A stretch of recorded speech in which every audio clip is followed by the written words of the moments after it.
pregnancy test sat on the clinic counter like a tiny pink grenade.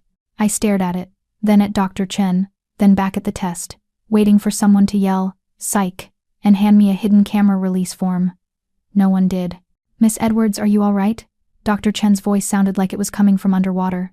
I laughed. Not the cute kind you do on first dates, the unhinged kind that makes people slowly reach for their phones to dial 911. "Pregnant," I repeated, tasting the word like spoiled milk. "As in, baby? Human larva? A tiny parasite that'll destroy my pelvic floor and my career simultaneously?" Dr. Chen didn't flinch, bless her. "Approximately 8 weeks along, based on your hormone levels." 8 weeks. I did the math faster than I'd ever calculated a marketing budget. 2 months ago. Which meant, oh God, oh no. The tequila. The rooftop. The man with eyes like a Italian storm and hands that knew exactly where to. "I need to sit down," I mumbled, already sitting. "You are sitting, Maya." "Then I need to lie down, horizontally, preferably in traffic." My phone buzzed. A text from my boss, Richard. "Big client meeting tomorrow. Major opportunity. Don't screw this up." Perfect. Just perfect. Nothing says corporate excellence like morning sickness and an existential crisis. I grabbed my purse with shaking hands, the prescription papers crumpling in my grip. Can I have a minute?" Dr. Chen nodded sympathetically. She'd probably seen this reaction before. The "my life just imploded" special. I stumbled into the bathroom, locked the door, and pressed my forehead against the cool tile. The fluorescent lights buzzed overhead like angry wasps. A baby. I was going to have a baby. With a man whose last name I didn't even know. A man who'd disappeared like smoke after the best night of my life, leaving nothing behind except apparently his DNA and my shattered illusions about responsible adulthood. I pulled out my phone and opened the texts with Elena, my best friend, and certified bad influence. "Me, remember that party? Me, the hot Italian guy? Me, I'm pregnant." 3 dots appeared, disappeared, appeared again. "Elena." "What?" "Elena, Maya Rose Edwards." "Elena, I'm coming over. With wine. And ice cream." "Stay put." I typed back. "Can't have wine anymore, genius." Then I looked at myself in the mirror. Mascara smudged. Hair a disaster. A 25-year-old marketing coordinator who still bought ramen in bulk. How was I supposed to raise a child when I could barely keep a cactus alive? My phone buzzed again. "Richard. Client's name is Enzo Rossi, Italian investor. Big money. Be impressive." I pocketed my phone and walked out of that clinic into the Manhattan afternoon. Somewhere in this city of 8 million people, a man named Enzo was walking around with no idea he was about to become a father. And I had absolutely no idea how to find him. 2 months earlier, I'd been standing on Elena's balcony, wondering if jumping into the Hudson River counted as a legitimate career move. "Stop sulking," Elena had said, shoving a drink into my hand. "You got passed over for 1 promotion. It's not the end of the world." "It's the 3rd promotion, Elena. 3rd. Meanwhile, Chad from finance, who still doesn't know the difference between your just got made senior director." "Then Chad from finance can choke." She clinked her glass against mine. "Tonight, we drink. Tomorrow, you plot his downfall.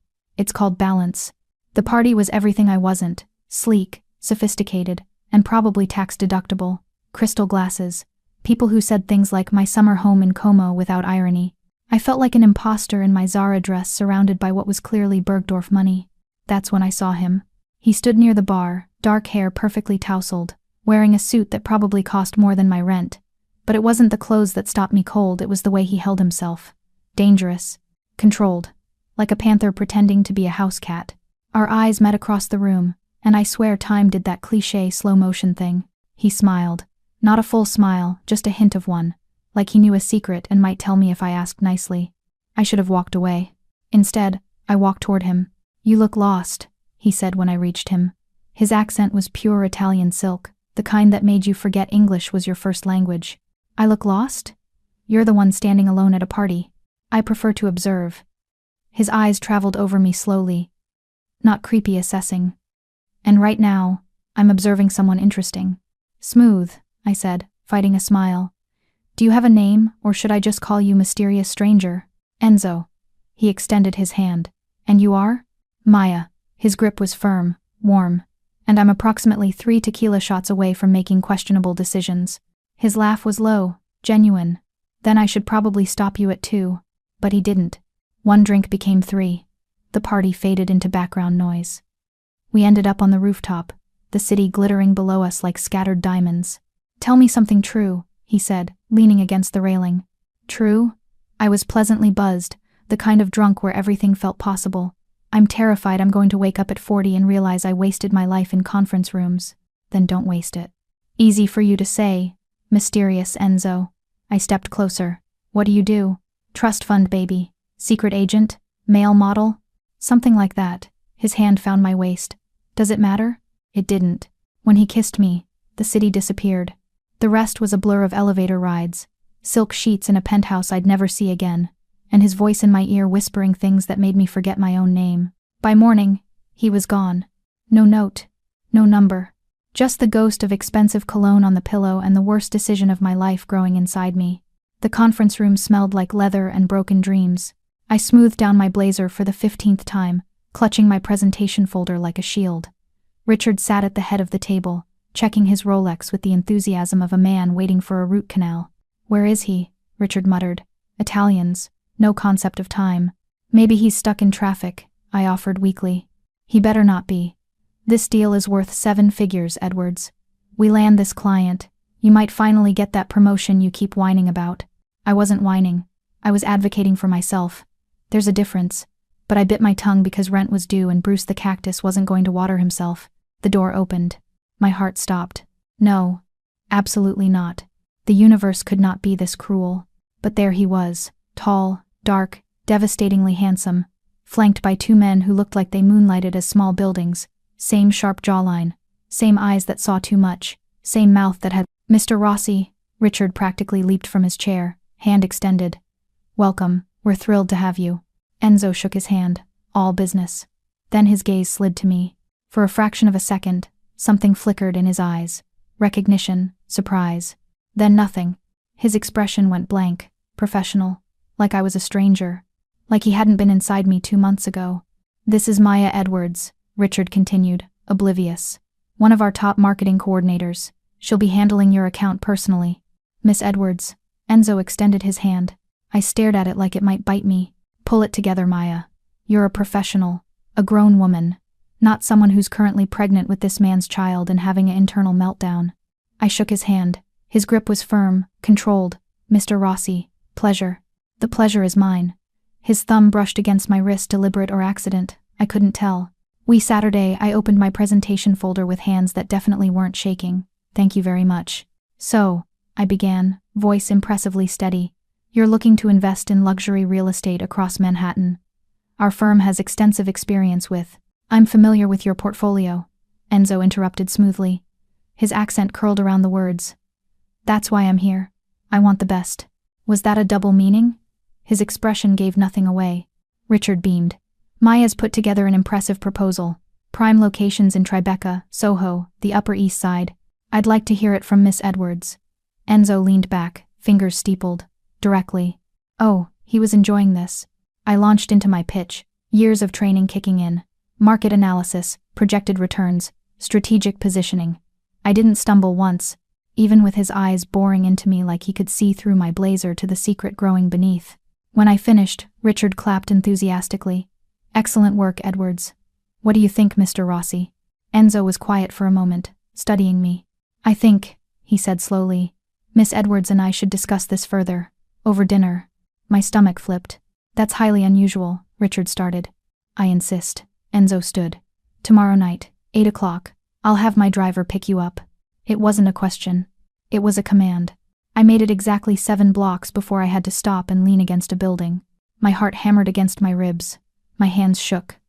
The pregnancy test in my purse felt like it weighed 1,000 pounds. Enzo Rossi. The man from the rooftop had a last name, a company, a driver. He'd sat across from me for 45 minutes pretending we were strangers, not even a flicker of acknowledgement beyond that first microsecond. What kind of sociopath does that? My phone buzzed. "Elena, tell me everything," she demanded before I could even say hello. "He's my new client." Silence. Then, "I'm sorry, what?" "The father of my unborn child is my biggest client. He just sat through my entire presentation acting like we've never met." "Maya. Oh my God. Did you tell him?" "Tell him what?" "Hey, remember that night you ghosted me? Surprise, you're going to be a daddy?" In front of my boss? Fair point, I heard her pacing. Elena always paced when scheming. Okay, this is fine. You corner him after the next meeting. Privately. You tell him he wants to have dinner with me tomorrow night. More silence. Is that a euphemism for Elena? I'm just saying, the man clearly wants something. Question is, does he know about the pregnancy? I'd been asking myself that same thing. The way his eyes had lingered on me. The dinner invitation. Was it just business? Or did he somehow know? I don't think so, I said slowly. I barely know. How could he? Rich people have ways, resources. Maybe he's had you followed. You've been watching too many crime dramas. Or not enough, Elena countered. Maya, listen to me. This man disappeared without a trace. Now he's suddenly your client? That's not coincidence, that's calculated. A chill ran down my spine. You think he knew who I was? That night? I think you need to be very careful at this dinner. I hung up and stared at my reflection in a store window. Same Maya as this morning, but everything had changed. In 24 hours, I'd discovered I was pregnant, and found the father only to realize I had no idea who he actually was. That night, I barely slept. Every time I closed my eyes, I saw Enzo's face. The way he'd looked at me in that conference room. Cold, professional, nothing like the man who'd whispered my name like a prayer on that rooftop. Which version was real? And which version was I having dinner with tomorrow? I pulled out my laptop and did what any sane person would do. I Googled him. Enzo Rossi, 32, CEO of Rossi International, real estate mogul, philanthropist. Suspiciously clean record. Too clean. I scrolled deeper, past the Forbes articles and charity galas. Found a Reddit thread. Is Enzo Rossi connected to organized crime? My blood ran cold. The top comment. Everyone in New York knows the Rossis. Old money, old blood. You don't ask questions. I slammed my laptop shut. Tomorrow night's dinner suddenly felt less like business, and more like walking into the lion's den. The car that picked me up wasn't a car. It was a moving palace. Black Mercedes. Leather interior that smelled like money and danger. The driver, a man whose neck was thicker than my thigh, said exactly 0 words as we glided through Manhattan traffic. I'd dressed carefully. Black dress, professional but fitted. Heels that said I'm confident but could double as weapons if needed. Hair down because apparently I was still trying to impress the man who'd ghosted me. Pregnancy brain. Had to be. We pulled up to a restaurant I'd only read about in magazines. The kind where reservations required a blood oath and your firstborn child. Ironic, considering. Enzo waited inside, seated at a private table in the back. Candlelight. Wine bottle expensive, judging by the label. 2 bodyguards flanked the entrance to our section. Miss Edwards. He stood when I approached. Always, the gentleman. You look beautiful. You look like you're expecting an ambush, I said, nodding toward the guards. His smile was wolfish. In my line of work, it pays to be prepared. Real estate is that dangerous? Sit, please. He pulled out my chair. A waiter appeared instantly, pouring wine. I watched Enzo take a sip, then looked at my own glass. I can't, I said quietly. His eyes sharpened. Can't? I'm on antibiotics. The lie felt clumsy on my tongue. Doctor's orders. Unfortunate. He set down his glass. Then I won't drink either, it's only fair. We ordered. Made small talk about the menu, the weather, everything except what we both knew. We weren't strangers, and this wasn't just business. Finally, between the appetizer and main course, I couldn't take it anymore. Why are you pretending? I asked. Pretending what? That you don't remember me. That rooftop. That night. Enzo's expression didn't change, but something flickered in his eyes. I remember everything about that night, Maya. My name on his lips sent electricity down my spine. Then why? Because what happened between us was personal. He leaned forward. What happens now is business. That's sociopathic. That's survival. His voice dropped. You don't know who I am, what I am, and that's better for both of us. So you're what some mysterious playboy who collects one-night stands. I'm someone you should stay away from. His hand moved toward mine, then stopped. But I find myself unable to follow my own advice. That's the most cryptic non-answer I've ever heard. Ask me directly then. What do you want to know? I met his eyes. What do you really do, Enzo Rossi? He was quiet for a long moment. The restaurant buzzed around us, but our corner felt suspended in time. I protect my family's interests, he said finally, by whatever means necessary. That's still not an answer. It's the only one you're going to get. He sat back. Now, tell me why you really can't drink wine. And don't say antibiotics. You're a terrible liar. My heart stopped. He knew. Or he was about to find out. I'm not a terrible liar, I said, buying time. I'm just selective with the truth. Interesting distinction. Enzo's eyes never left mine. So what truth are you selecting right now? The waiter chose that moment to bring our entrees, saved by overpriced beef Wellington. I cut into my food with way too much focus, trying to organize my thoughts into something coherent. Tell him? Don't tell him? What's the protocol for, hey, surprise, you're going to be a father when the guy might be involved in organized crime? You're nervous, Enzo observed. You have armed guards watching us eat. Most people would be nervous. Most people don't challenge me the way you do. He took a bite, casual. That night on the rooftop you weren't intimidated. You matched me word for word. Maybe I was too drunk to be intimidated. Or maybe you saw something in me that others don't. He paused. I saw something in you too. And then you disappeared. I had to. His jaw tightened. Getting close to people in my world. It's dangerous. For them. Your world, I repeated. The one you won't explain. Would you believe me if I did? Try me. Enzo set down his fork.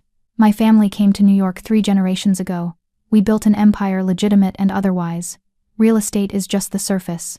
Underneath. He shrugged. Let's just say we have diverse interests. My stomach nodded. Diverse interests. That's one way to say mafia. He didn't deny it. Oh God, Elena was right. I'd slept with a mobster. I was carrying a mobster's baby. Bruce the cactus was going to be so disappointed in me. Are you going to run? Enzo asked softly. Should I? Probably. His hand finally found mine across the table. But I hope you don't. The touch sent heat through me, traitorous and unwelcome. I pulled my hand back. This is insane. You're insane. I should. My phone buzzed. A text from an unknown number. Leave the restaurant. Now. You're not safe. I stared at the screen, blood turning to ice. Maya? Enzo's voice sharpened. What is it? I showed him the text. His expression went from concerned to lethal in a heartbeat. He snapped his fingers. Both guards materialized at our table instantly. Lock down the exits, he ordered. No one leaves. No one enters. Enzo, what? Someone knows you're with me. He stood, pulling me up with him. That makes you a target. A target for what? For anyone who wants to hurt me. His hand was on my lower back, guiding me toward a back exit I hadn't noticed. And there's a very long list. The restaurant erupted in chaos. Somewhere, glass shattered.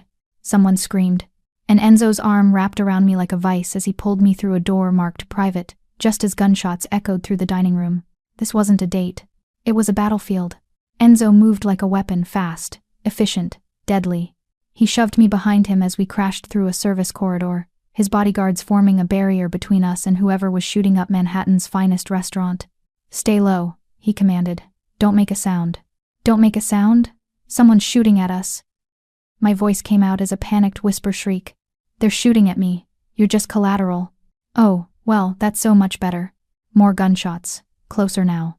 I heard shouting in Italian, angry, aggressive. Enzo barked something back in the same language. Something that sounded like a very creative threat involving someone's mother and a wood chipper.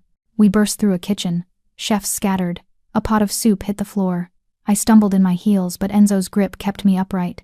The car, he said into his phone. Back entrance. 30 seconds. We crashed through another door into an alley that smelled like garbage and broken dreams. The Mercedes screeched around the corner, door already open. Get in, Enzo ordered. I didn't argue. He slid in behind me, slamming the door. The driver hit the gas before it even fully closed. Who was that? I demanded, trying to catch my breath. Who's trying to kill you? Currently? About 6 different organizations. He checked his gun. When did he pull out a gun? With disturbing casualness. But tonight's special guest was probably the Castellano family. They've been territorial lately. The Castellano, I stared at him. This is your normal Tuesday? Usually it's more Thursday energy, honestly. You're joking. Someone just shot at us and you're joking. Enzo's expression softened slightly. He holstered the gun and turned to me, really looked at me. I'm sorry you got caught in that. I thought we'd be safe in neutral territory. Neutral territory. Like Switzerland. Like Russo's restaurant. It's been untouchable for decades. Someone broke protocol. His jaw clenched. Someone desperate. The car wove through traffic. I looked out the window, trying to orient myself. Where are we going? Somewhere safe. My apartment, is the first place they'll look. He pulled out his phone, typed rapidly. I'm taking you to one of my properties. Private. Secure. Absolutely not. I grabbed his arm. I'm not going anywhere with you. This is too much. I just wanted to be a marketing coordinator. I have a cactus. I'm not built for mob warfare. Maya. His voice was gentle but firm. Those people saw you with me. They have your face. Possibly your name by now. If I let you go home, you're dead by morning. The words hit like ice water. Dead. Or worse. He reached for my hand. I know you're scared. I know this is insane. But right now, I'm the only thing standing between you and a bullet. So please. Trust me. I looked at our joined hands. At his tattooed neck. At the eyes that held secrets I was only beginning to understand. 8 weeks pregnant. Running from mobsters. Being protected by the most dangerous man I'd ever met. Okay, I whispered. But we need to talk. About everything. Tomorrow, he promised. Tonight, we survive. And somehow, I believed him. The Hamptons mansion wasn't a house. It was a statement. We pulled through iron gates that looked like they could stop a tank, past manicured gardens that probably had their own full-time staff, and up to a sprawling estate that made my entire apartment building look like a shoebox. Welcome to hell, I muttered. I prefer to call it a strategic retreat, Enzo said, helping me out of the car. You would. Inside was worse. Marble floors, crystal chandeliers, art that was definitely original and probably worth more than my entire life. It screamed old money and older secrets. A woman appeared 60-ish, steel gray hair, the kind of face that had seen everything and judged most of it. Mr. Rossi. Carmela, this is Maya. She'll be staying with us indefinitely. Enzo's hand was still on my lower back. Possessive. Guest room, east wing, post security at both entrances. My head snapped toward him. Security?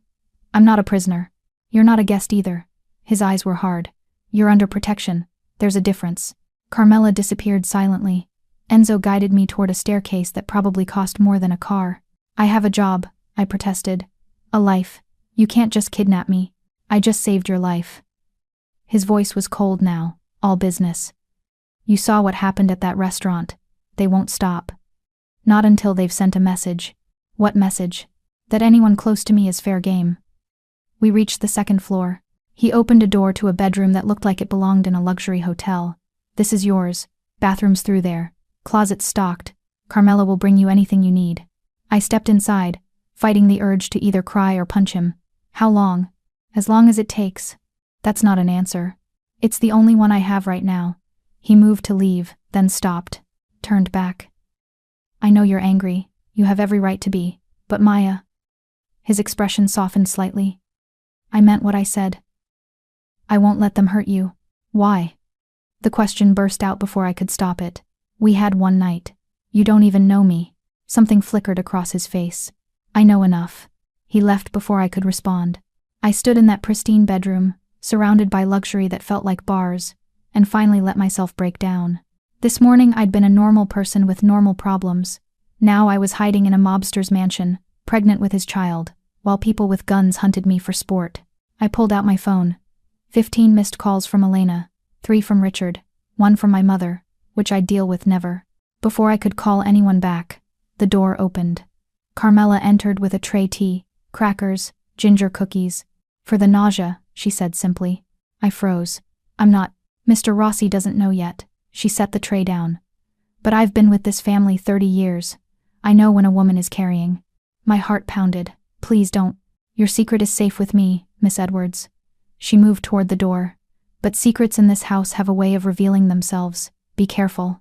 She left me alone with tea, cookies, and the terrible realization that I wasn't as hidden as I thought. I didn't sleep. How could I? Every shadow felt like a threat. Every creak in the house made me jump. And the pregnancy exhaustion mixed with adrenaline created a special kind of hell where I was simultaneously wired and destroyed. By dawn, I'd had enough. I found Enzo in his study because of course he had a study sitting behind a desk that looked like it had witnessed decades of probably illegal business deals. He was on the phone, speaking rapid Italian, gesturing with one hand while the other held an espresso. He looked up when I entered, held up a finger, finished his conversation with what sounded like a threat disguised as a goodbye. You look terrible, he said. Gee, thanks. Maybe it's because I'm being held hostage. Protected, not hostage. Semantics. I crossed my arms. I need to go home. No. I need to go to work. Also no. I need to water my cactus. That made him pause. You have a cactus? His name is Bruce, and he's the only male in my life who hasn't disappointed me. Until now. Because he's going to die while I'm trapped in your Mafia mansion. Enzo's lips twitched. I'll send someone to water Bruce. You're not listening to me. I stepped closer to his desk. You can't just lock me up here. I have rights. A life. People who'll notice I'm missing. Your boss thinks you're on emergency family leave. Your friend Elena received a text from your phone saying you needed space. Your mother. You hacked my phone? My voice went shrill. That's illegal. I've done worse. He stood, moving around the desk toward me. Maya, I need you to understand something. The Castellano family put a price on your head. $50,000 to anyone who brings them proof you're dead. Right now, you're the most wanted woman in New York's underworld. The room tilted. 50,000. So forgive me if I'm not concerned about your cactus or your career. I'm trying to keep you alive long enough to figure out how to end this. By imprisoning me. By protecting you. He was close now. Too close. You think I want this? You think I enjoy being responsible for putting you in danger? Then let me go. So you can what? Go back to your apartment and wait for them to kill you? His voice rose. You don't understand what these people do, what they're capable of. I've seen. He stopped. Breathed. You stay here, or you die out there. Those are your options. Tears burned behind my eyes. I refused to let them fall. You're an insufferable, controlling. Yes. He didn't deny it. But I'm an insufferable, controlling man who's kept people alive in situations far worse than this. So hate me if you want. Scream at me. Break every expensive thing in this house. But you're not leaving. This isn't protection. My voice cracked. This is a cage. His jaw tightened. Then I'm sorry. But I'd rather you hate me and alive than free and dead.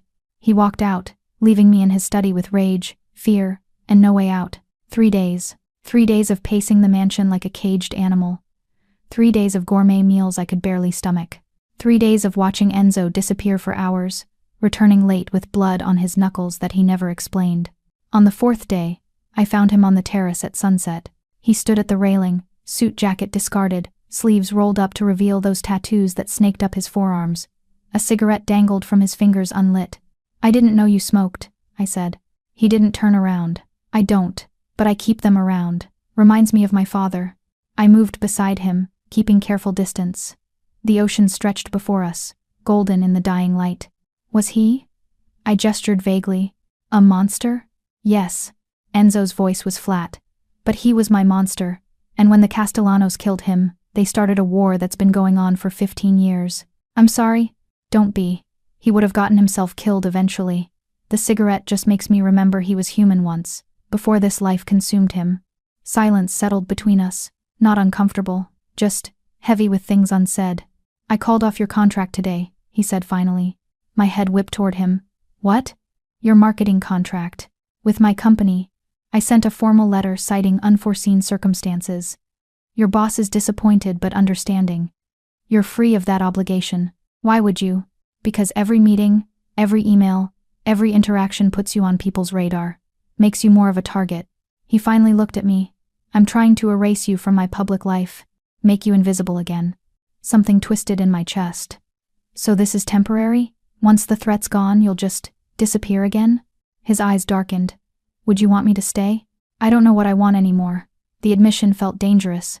A week ago I had plans, structure. Now I'm living in a stranger's mansion while people try to kill me. I'm not a stranger, Maya. He stepped closer. We both know that. One night doesn't mean you know me. Then let me. His hand came up, hovering near my face but not touching. Let me know you. My breath caught. Enzo. I can't stop thinking about that night. His voice dropped to a whisper. The way you laughed. The way you challenged me. The way you looked at me like I was just a man, not a monster. Maybe you're both. Maybe.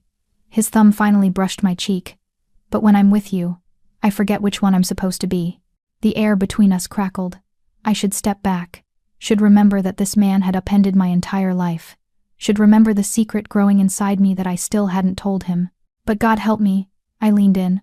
His lips were an inch from mine when my phone rang. We both froze. The spell shattered. I stepped back, fumbling for my phone. Elena, I should. I gestured weakly. Answer it. His voice was rough. We shouldn't. This is a bad idea. Right, bad idea. I turned away, heart hammering. Hey, Elena. But when I glanced back, Enzo was already gone, and I couldn't tell if I was relieved or devastated. Elena talked for 45 minutes straight. Mostly threats about what she'd do to Enzo if he hurt me, some concern about my safety, a lot of questions I couldn't answer without revealing the pregnancy. When I finally hung up, it was late. The mansion had gone quiet. I should have gone to bed. But restlessness pulled me downstairs. I found Enzo in the dining room, staring at a plate of untouched food. Caviar, champagne, the kind of meal that cost more than my monthly salary. Celebrating? I asked. He looked up, surprised. Can't sleep? Not really my strong suit lately.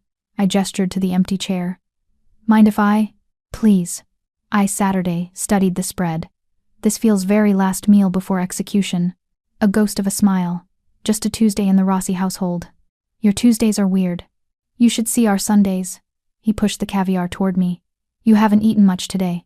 Carmela mentioned you sent back your dinner. Of course she did. Not a fan of salmon. Morning sickness? I nearly choked on air. What? You're not drinking. You barely eat. You disappeared to the bathroom 3 times during our first meeting. His eyes held no judgment, just certainty. How far along? My hands trembled. I don't. Maya. His voice was gentle. I grew up in a house full of women. My mother, 3 sisters, countless cousins. I know the signs. Tears stung my eyes. 8 weeks. He went very still. The rooftop. Yes. Silence stretched between us. I waited for anger, accusations, demands. Instead, he leaned back in his chair, exhaled slowly. Does anyone else know? Elena, my doctor, Carmela apparently. I laughed bitterly. Everyone except the father, until now. Why didn't you tell me, at the restaurant, when you found out who I was? Oh, I don't know, Enzo. Maybe because you're a literal crime boss? Because telling you felt like signing away any control over my life? Because I'm terrified? The words tumbled out. I'm 25. I buy ramen in bulk. I still have student loans. I'm not ready to be a mother, especially not to a Mafia heir. You think I'm ready to be a father? His voice cracked slightly. My father beat me until I learned to fight back. My mother died when I was 15. Everything I know about family I learned from watching people destroy each other. I stared at him. This vulnerable version of Enzo felt more dangerous than the cold businessman or the lethal protector. I never wanted children, he continued quietly. In this life, they're just leverage, weaknesses to exploit. But he looked at me, really looked. That was before. Before what? Before you. My heart stopped. I don't have answers, Maya. I don't know how to be a good man, let alone a good father. But I know one thing. He reached across the table, took my hand. I won't let this world touch our child. I'll burn it all down first. It was the most terrifying and most comforting thing anyone had ever said to me. The nightmares started that night. I woke up gasping, tangled in silk sheets, phantom gunshots still echoing in my head. The clock read 3:47 a.m. The mansion was silent. I should have tried to sleep again. Instead, I wandered. The house looked different at night. Shadows turned elegant furniture into monsters. Moonlight through windows created prison bars on the walls. I found myself outside Enzo's room. The door was cracked open. Light spilled out. Can't sleep either? His voice came from inside. I pushed the door open. He sat in a leather chair by the window, shirt unbuttoned, reading glasses perched on his nose. Reading glasses. The humanity of it hit me sideways. Nightmares, I admitted. Come here. He set his book aside, something in Italian, leather-bound.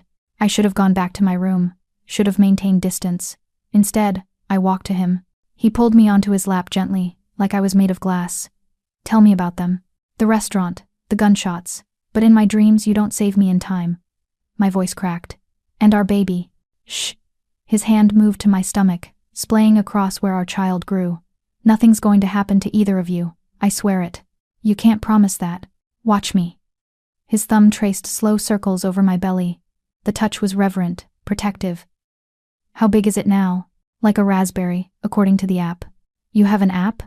I have 3 apps, and a pregnancy book, and a Pinterest board I'm too scared to look at. The words tumbled out. I'm terrified, Enzo. I don't know what I'm doing. Neither do I. His other hand came up, tilting my face toward his. But we'll figure it out, together. Together implies you're planning to stick around. Maya.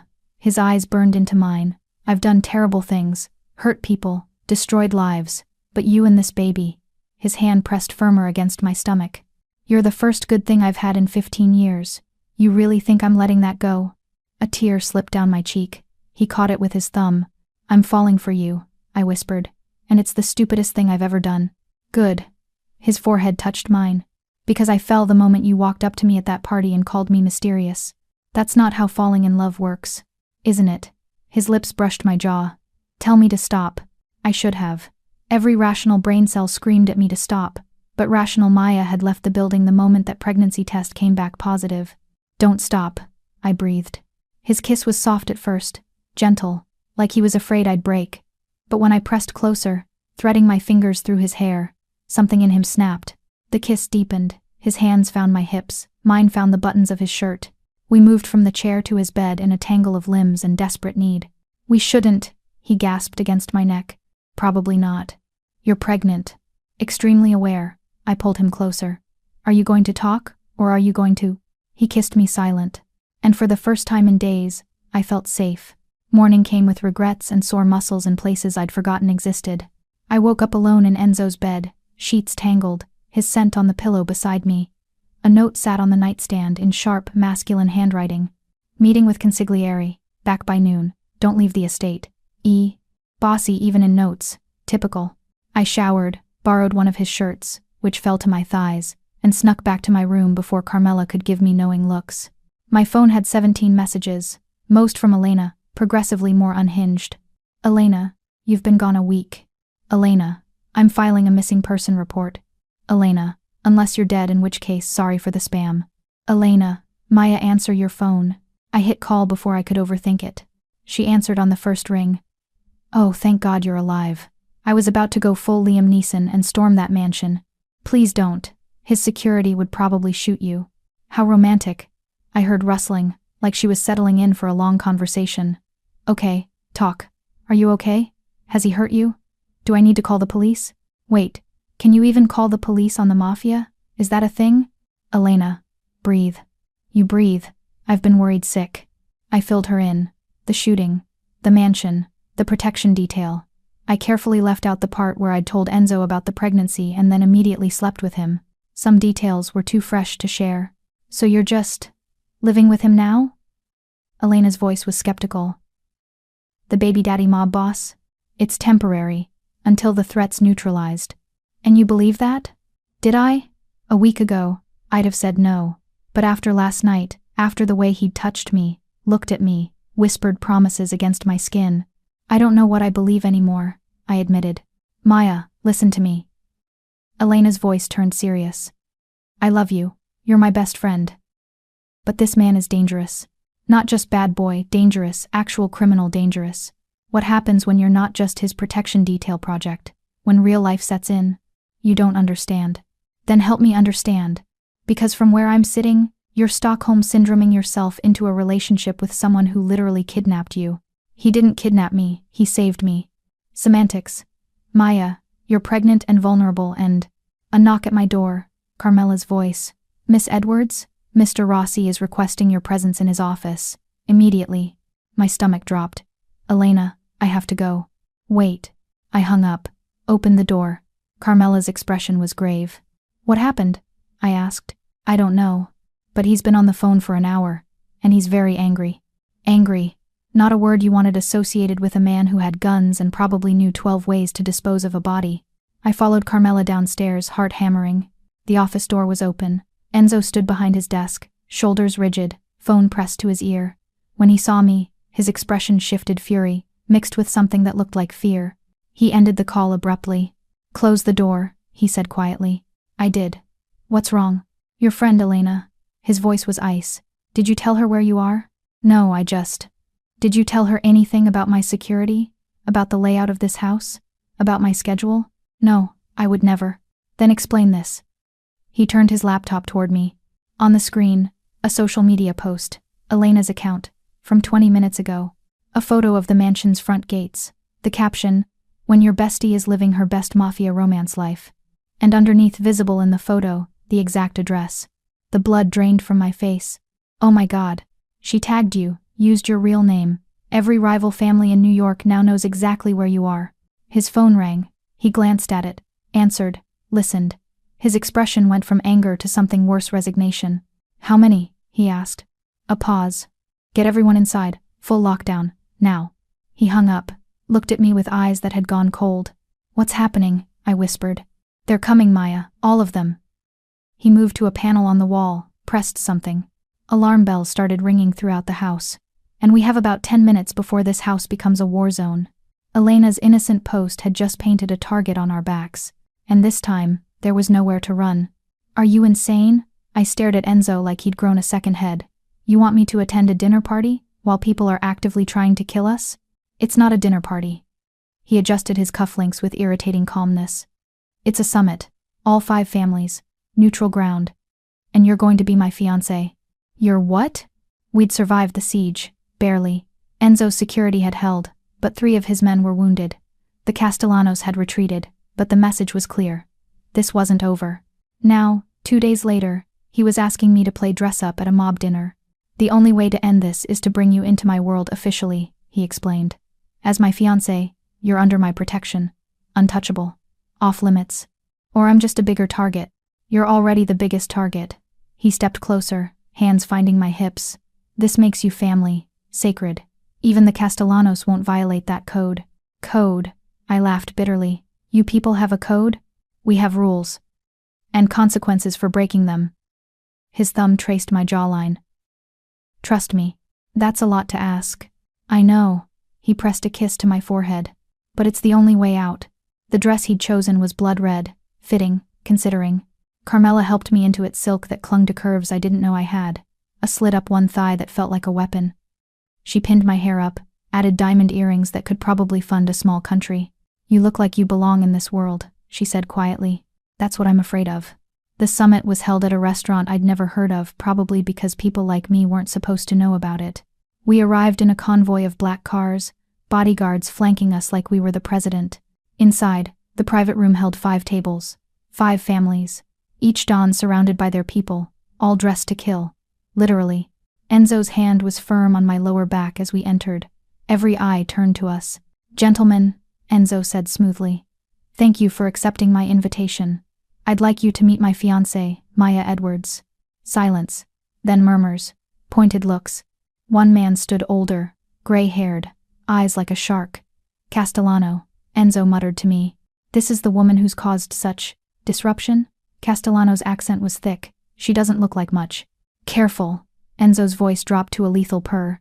You're talking about the future, Mrs. Rossi. Future. Castellano smiled, all teeth. Interesting choice of words. Implies she has a future. My heart hammered, but I lifted my chin, channeled every confident woman I'd ever admired. I assure you, Mr. Castellano, I plan on having a very long future. One that doesn't include your family's amateur attempts at intimidation. The room went silent. Enzo's hand tightened on my hip. Approval? Warning? Both? Castellano stared at me for a long moment. Then he laughed. She has spine. I'll give you that, Rossi. She has more than that. Enzo pulled out my chair. Shall we dine? The dinner was a dance of veiled threats and careful alliances. I smiled, played the adoring fiancé, and tried not to think about how every man in this room had probably killed someone. But it worked. By dessert, Castellano had agreed to a truce. Enzo and I were officially engaged in the eyes of New York's underworld. As we left, Enzo leaned down, lips brushing my ear. You were magnificent. I was terrified. I know. He smiled. That's what made it perfect. But as we drove back to the mansion, I couldn't shake the feeling that I'd just sold my soul. And worse, I wasn't sure I cared. The truce lasted 3 days.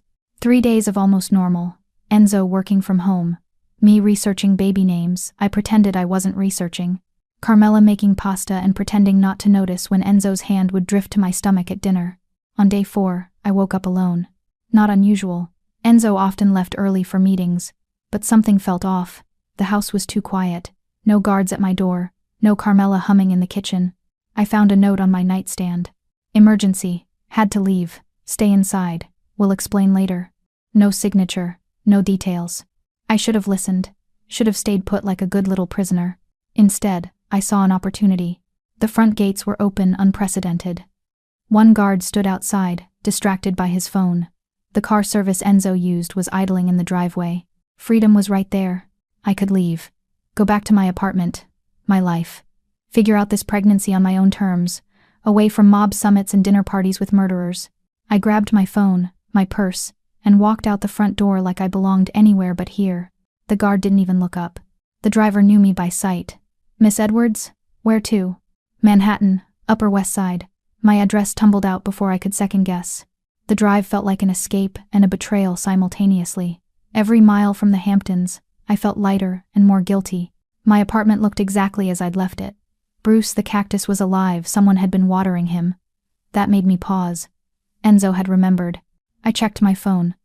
17 missed calls from a number I didn't recognize. Then a text. Unknown, where are you? Me, who is this? Unknown, don't play games. Answer the fucking question. Enzo. Different phone. Which meant. My door burst open. He stood there, blood on his shirt, face bruised, eyes wild. Are you insane? How did you? I put a tracker in your phone. He stalked toward me. The one time I need you to stay safe, you decide to play runaway? You left. No explanation, just a note. Because I was dealing with the Castellanos. They grabbed my consigliere. I had to negotiate his release before they killed him. He was shouting now. And I couldn't tell you because I didn't want you worrying about me when you should be worrying about our child. That stopped me cold. They hurt you. It's nothing. Enzo, you're bleeding. It's nothing compared to finding out you left. His voice cracked. Do you have any idea what went through my head? I thought they'd taken you, killed you. I drove 90 miles per hour thinking I'd find your body. He cut himself off, turned away. His shoulders shook. I'd never seen him like this. Vulnerable, broken. I'm sorry, I whispered. I didn't think. You didn't. He faced me again. You want freedom? Fine, leave. But don't expect me to pick up the pieces when they come for you. He walked toward the door. My heart screamed at me to stop him, but pride kept my mouth shut.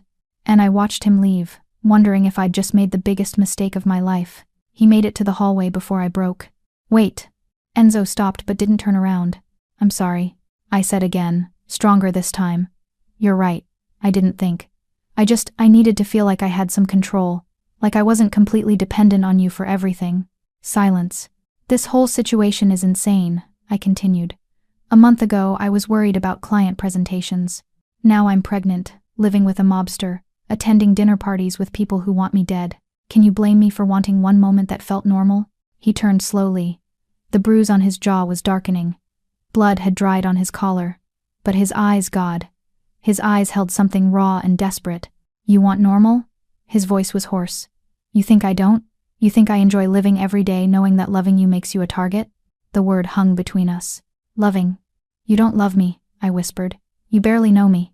I know you take your coffee with too much sugar. I know you talk to your cactus. I know you cry during commercials but pretend it's allergies. He stepped closer.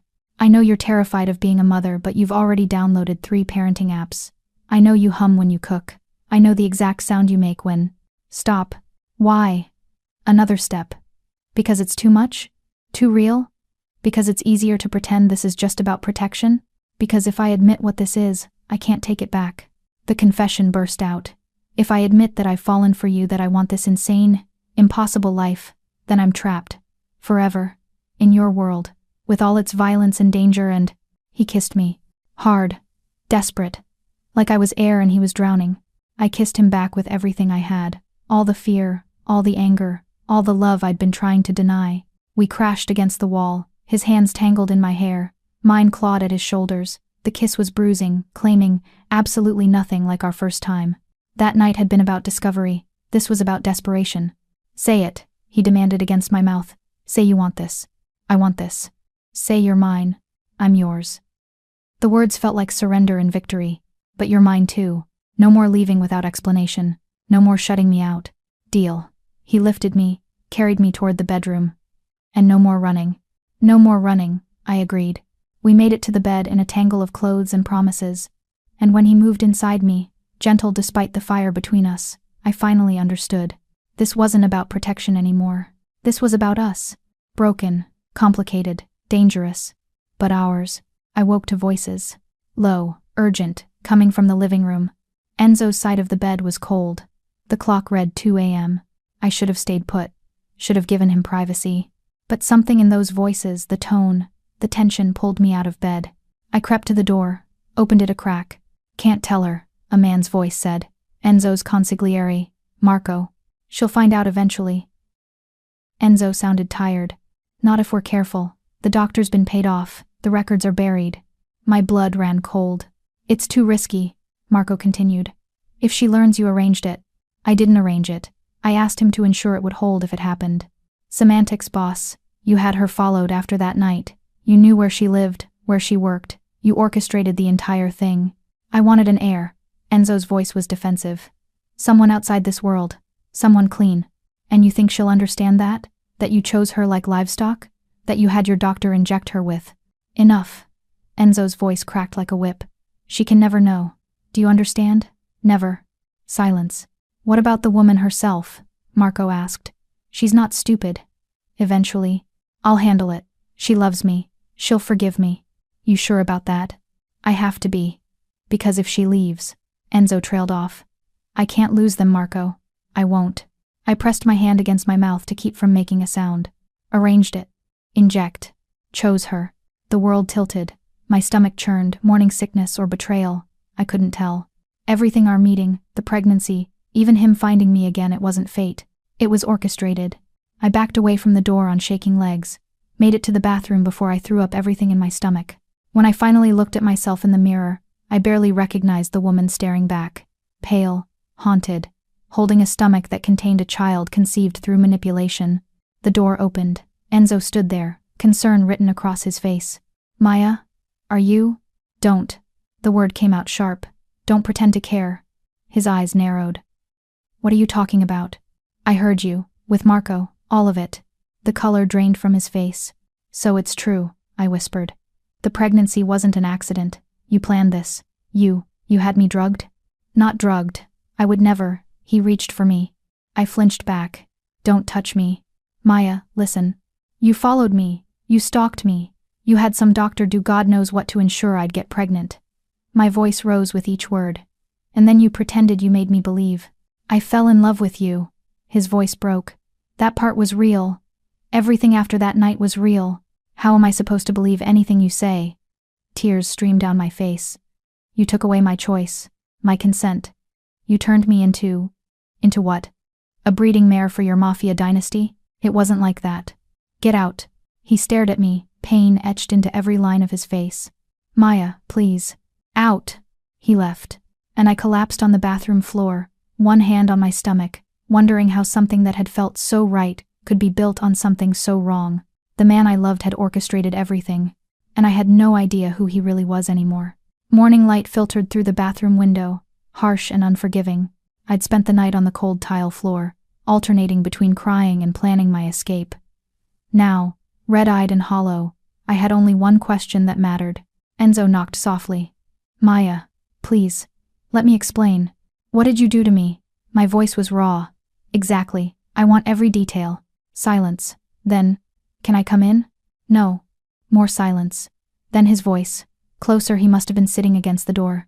After that night on the rooftop, I couldn't stop thinking about you, so I had you followed.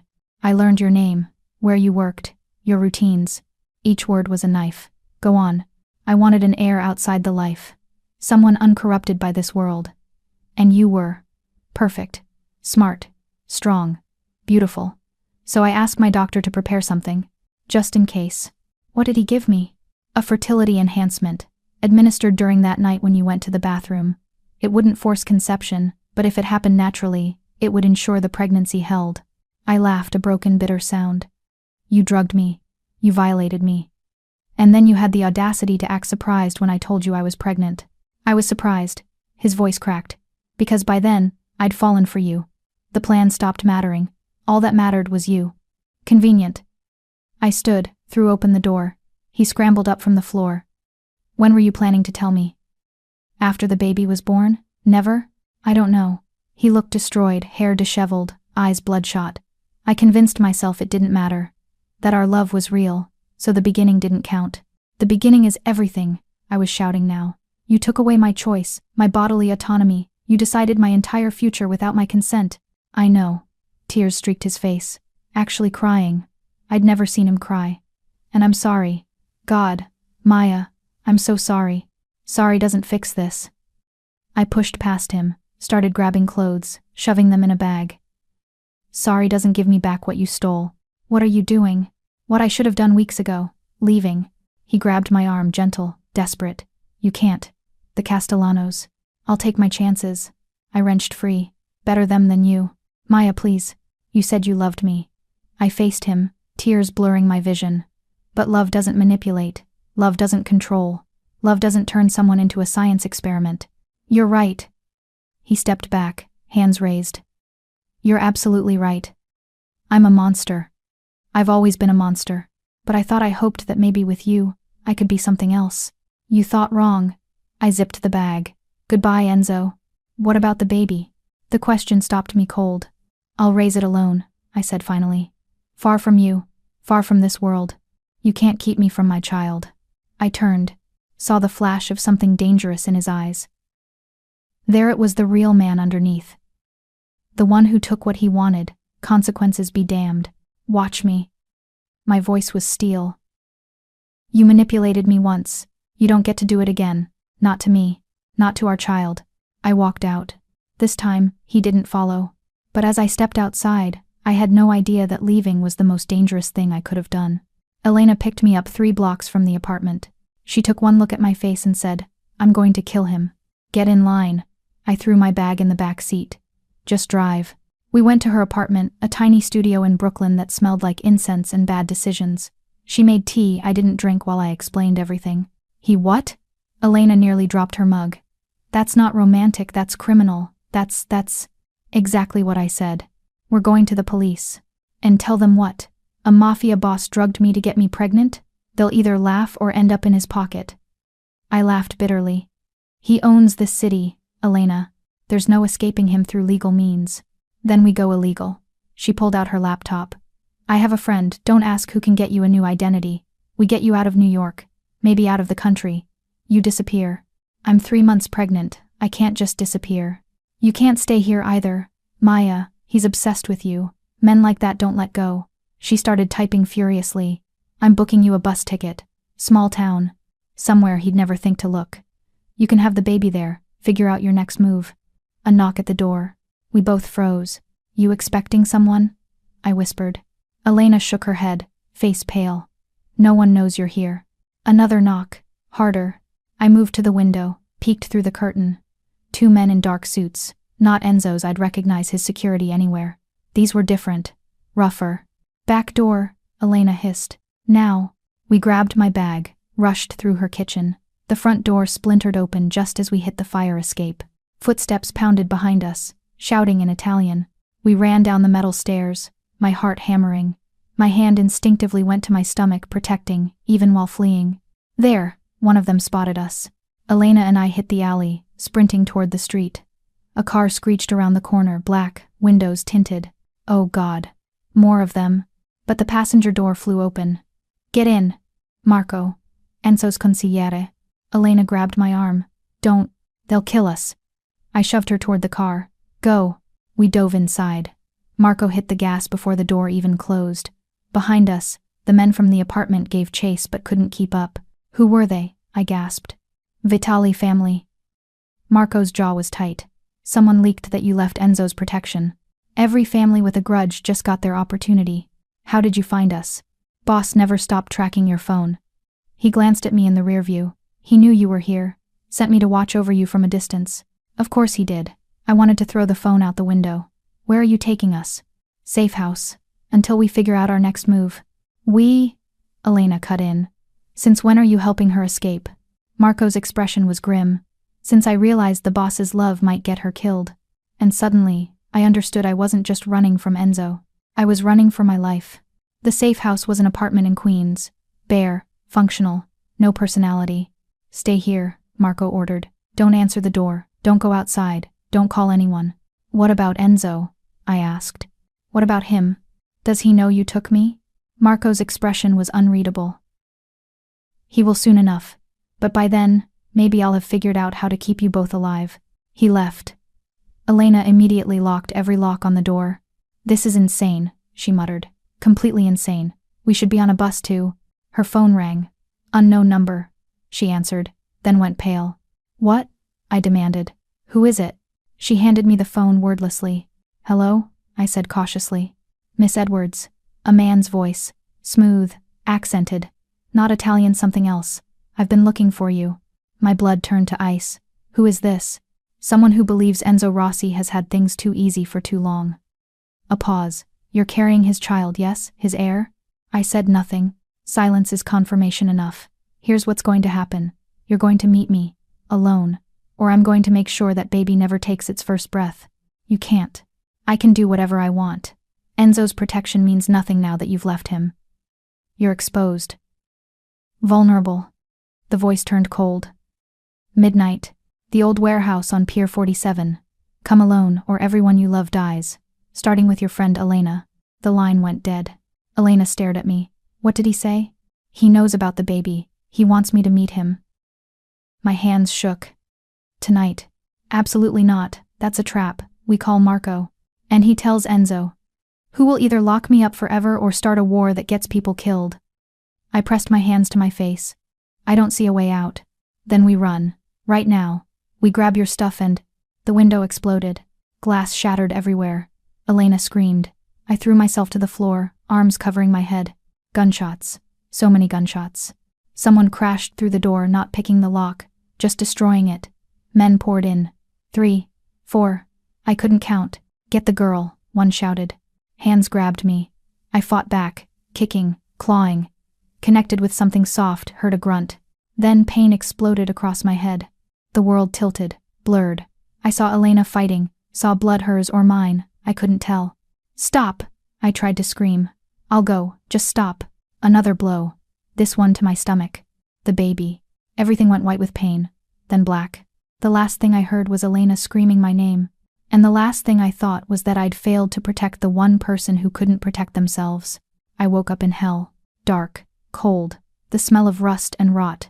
My head throbbed. My stomach ached. Not the baby. Please, not the baby. She's awake. Footsteps. A light clicked on, blinding. I was tied to a chair. Warehouse. Judging by the high ceiling and industrial fixtures, blood dripped from somewhere above my eye. A man stepped into the light. 50-ish. Scarred face. The smile of someone who enjoyed causing pain. Miss Edwards, welcome.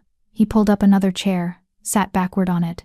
I'm Dmitry Volkov, and you're going to help me destroy Enzo Rossi. Russian. The voice from the phone. He'll kill you, I said through split lips. He'll try. Dmitry laughed. But first, he'll have to find you. And by the time he does... He gestured to a man behind him. My associate here is very skilled with a knife. We're going to send Enzo pieces of you, starting with the parts he values most. His hand moved toward my stomach. No. The warehouse doors exploded open. Gunfire erupted like thunder. Dmitry dove for cover. The man behind him dropped, blood blooming across his chest. Through the chaos I saw him. Enzo.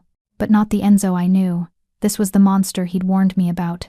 Face splattered with blood, eyes wild, gun in each hand, firing with precision that spoke of years of practice. He was beautiful and terrifying. Men fell around him like wheat before a scythe. He moved through them without hesitation, without mercy. When one tried to use me as a shield, Enzo shot him through the shoulder, perfect aim that dropped the man without touching me. Then he was in front of me, cutting the ropes, hands frantically checking me for injuries. The baby? His voice shook. I think I don't know. We're going. Now. He lifted me like I weighed nothing. Behind us, Dmitry shouted something in Russian. Enzo turned, raised his gun. You come near her again, Enzo said, voice dead calm. And I'll kill everyone you've ever loved. Your wife, your children, your grandchildren. I'll erase your bloodline from history. You can't. I'm Enzo fucking Rossi. He cocked the gun. Watch me. He fired. Not at Dmitry, at the man beside him. Sending a message. Then we were out. Into a car. Speeding through Queens with a convoy of security vehicles. How did you find me? I gasped. Marco called. Told me about the Vitales. I had every available man searching. His jaw was tight. When I got to the safe house and saw the blood. He didn't finish. Didn't need to. I thought I could handle this alone. I whispered. You don't have to handle anything alone. Not anymore. He pulled me closer. I know you hate me. I know I destroyed your trust. But Maya, I can't lose you. I won't survive it. I wanted to stay angry, to push him away. but I'd just seen him burn down the world to save me. And some part of me, the broken, twisted part, loved him even more for it. The new safe house was actually safe. Somewhere upstate, isolated, guards at every entrance, medical team on standby. The doctor confirmed what I'd prayed for. The baby was fine. Bruised ribs for me, concussion. But the baby had survived. We'd survived. Enzo didn't leave my side for 3 days. Slept in a chair next to my bed, barely ate. When the nightmares came, and they came every night, he was there, holding me until I remembered where I was. On the 4th day, I finally asked, "Why?" He looked up from his book reading, glasses on again. "Why what? Why go this far? You could have let them take me. Started fresh with someone else, someone who didn't know your secrets." He set the book down slowly. "You want the real answer?" "I want the truth, for once." He stood, walked to the window. Moonlight cast him in silver. "I was 9 when my mother died, cancer. My father blamed himself. He'd refused to let her get treatment. Said it showed weakness. By the time he changed his mind, it was too late." I said nothing. Let him continue. "He became worse after that. More violent, more paranoid. He'd lock me in the basement for days if I showed any emotion. Said emotions made you pray." Enzo's voice was flat. "I learned to shut it all down. Feel nothing. Want nothing. It kept me alive.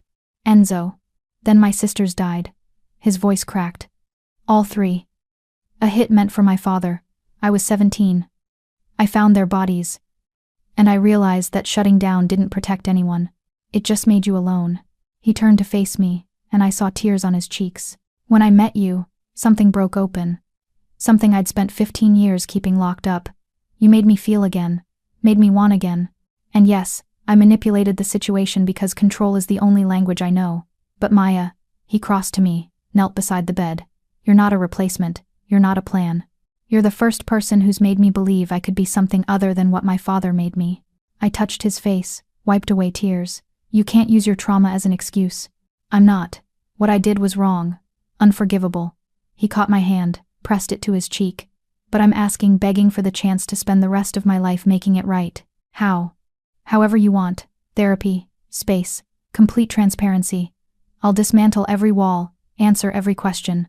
I'll be whatever you need me to be." "What if I need you to let me go?" Pain flashed across his face. "Then I'll let you go. I'll set you up somewhere safe, support you and the baby from a distance, whatever you need." "You'd really do that?" "I'd die for you, Maya." His voice broke. "Letting you go would hurt more, but I'd do it. Because I love you. Actually love you. Not the possessive, controlling version. The kind that wants your happiness even if it destroys me." I stared at him, this broken, dangerous, impossible man. "I don't forgive you yet," I whispered. "I don't deserve forgiveness. But I don't want to run anymore either." Hope flickered in his eyes. "What do you want?" I took a shaky breath. "I want us to figure this out. Together, with honesty, and boundaries, and probably a lot of therapy." He kissed my hand like it was sacred. And for the first time in days, I felt like maybe, just maybe, we'd survive this. Recovery was slow. Physically, I healed. Emotionally was harder. Enzo kept his promise, complete transparency. He showed me everything, bank accounts, business dealings, the full extent of his empire, both legitimate and otherwise. It was overwhelming, terrifying, but honest. We started therapy, couples counseling with a therapist who specialized in trauma and no judgment Mafia-adjacent relationships. Apparently, we weren't her first mobster clients. But late at night, when Enzo was handling business and I was alone with my thoughts, doubt crept in. Could I really do this? Raise a child in this world? Risk my baby growing up surrounded by violence? Elena called weekly. Each time, she asked the same question. "When are you leaving?" Each time, my answer got weaker. 2 weeks into our upstate isolation, I couldn't sleep. The baby was active, kicking, rolling, reminding me that time was running out to make a decision. I opened my laptop, started typing. "Dear Enzo, I'm writing this at 3 a.m. because saying it to your face feels impossible. You've been trying so hard, the therapy, the honesty, the promises to change, and I believe you mean all of it, but meaning it isn't enough. I can't raise our child in constant fear. I can't spend every day wondering if today's the day someone puts a bullet in you, or me, or our baby. You said you'd let me go if I asked. I'm asking. I'll move somewhere quiet. Small town, normal life. You can visit supervised at first, until I learn to trust you again. You can be in the baby's life, but I can't be in yours. Not like this. I'm sorry, I know this will hurt you, but I have to put our child first. Even if it breaks my heart, I'll always love you. That's why I have to leave. Maya. I read it 3 times. Cried through each one. Then I heard footsteps. The door opened. Enzo stood there, hair disheveled from sleep. Can't sleep either? I quickly closed the laptop. Just thinking. He crossed to me, and my heart broke all over again. Because he looked soft right now. Vulnerable. The man. Not the monster. What are you thinking about? He sat beside me. The future. Scary topic. He smiled, but it didn't reach his eyes. Want to talk about it? I should have said no. Should have kept the letter secret until I had a plan. Instead, I opened the laptop, turned it toward him. Read it. His eyes scanned the screen. With each line, I watched him break. When he finished, he was silent for a long time. Okay, he finally said. Okay? You're right. This life is no place for a child. For you. He stood, walked to the window. I'll make the arrangements, find you somewhere safe, set up support. You'll never want for anything, Enzo. It's what you need, so it's what I'll give you. He turned, and the pain in his eyes nearly killed me. When do you want to leave?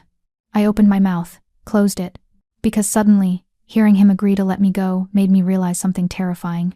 I didn't actually want to leave. I wanted him to fight for me. I don't know what I want. The confession burst out before I could stop it. Enzo turned from the window. What? I wrote that letter because I'm terrified, but hearing you agree to let me go. I stood, paced. It made me realize I might be more terrified of losing you. Maya, you're not making sense. I know. I laughed, bordering on hysterical. Nothing about this makes sense. I should hate you. I should run. But instead, I'm standing here wishing you'd refused. Wishing you'd fought harder. How messed up is that? Very messed up. He stepped closer. But I get it. You do? I spent my whole life believing love was weakness, that caring made you vulnerable. Then you walked into my world and proved me wrong. Love isn't weakness, it's the only thing that makes us human. He cupped my face. So tell me what you want. Really want. Not what you think you should want. I took a shaky breath. I want a life where our child is safe, where I'm not looking over my shoulder constantly, where you're not coming home with blood on your hands. That's fair, reasonable even. But I also want you. The admission felt like surrender. I want us. This broken, complicated, probably doomed us. Because despite everything, despite the lies and manipulation and danger, you're it for me. You're the person I want beside me when this baby comes. The person I want to build something with. Even knowing what I am? Maybe because of what you are. I grabbed his shirt, pulled him close. You're a monster who became human for me, who burned down the world when I was taken. Who's actually trying to be better. That's more than most good men ever do. So what do we do? His forehead touched mine. How do we make this work? We change the game. I met his eyes. You get out. Out? Out of the illegal business. You're a brilliant businessman, use that. Go completely legitimate. Real estate, investments, whatever. But no more violence. No more wars. My family would never accept. Then walk away from them too. My voice was steel now. Choose us over them. Prove that we're worth more than an empire built on blood. He stared at me like I'd asked him to cut off his own arm. You're asking me to abandon everything. I'm asking you to choose everything that matters. I placed his hand on my stomach. This is your legacy now. Not the Rossi name. Not territory or power. Us. This baby. The family we could be. Silence stretched between us. Then, okay, I'll do it. His voice was firm. I'll dismantle it all. Find someone to take over. Go completely clean. Whatever it takes. It won't be easy. Nothing worth having ever is. He kissed me softly. But you're worth it. This baby's worth it. A real future is worth more than any empire. You mean it? I've never meant anything more in my life. I kissed him then, deep, desperate. A promise and a beginning. We were choosing each other. And this time, it was on our terms. 6 months later, the gallery opening was small, intimate. Nothing like the ostentatious parties Enzo used to throw. I stood in front of a painting, abstract, chaotic, somehow beautiful, with one hand on my very pregnant belly. 8 months now. Any day, the doctor kept saying. This one's my favorite, a voice said beside me. I smiled without looking over. Mine too. Enzo slid an arm around my waist carefully, always so careful now. The artist says it's about rebirth, destruction becoming creation. Fitting. I leaned into him. How'd the meeting go? Marco's officially taking over operations. Clean transition. No bloodshed. Progress. Significant progress. He pressed a kiss to my temple. I'm officially just a boring real estate developer now. How disappointing. So disappointing. I turned to face him. Whatever will we do with all your free time? I can think of a few things. His hand splayed across my stomach. Like preparing for this little one. The baby kicked against his palm. He grinned that genuine, unguarded smile I'd fallen for. You're different, I observed. Different how? Lighter. Like you've been carrying weight for years and finally put it down. I have. He pulled me closer. Turns out violence and paranoia are heavy. Who knew? Who knew? I echoed. Elena approached, champagne in hand. She and Enzo had reached an uneasy truce. She still didn't trust him completely, but she'd stopped threatening to murder him. Progress. This is nice, she said, gesturing around. Very legitimate. That's the goal, Enzo replied. Don't screw it up. She pointed at him. I know 17 ways to make a death look accidental. Only 17? He raised an eyebrow. Amateur.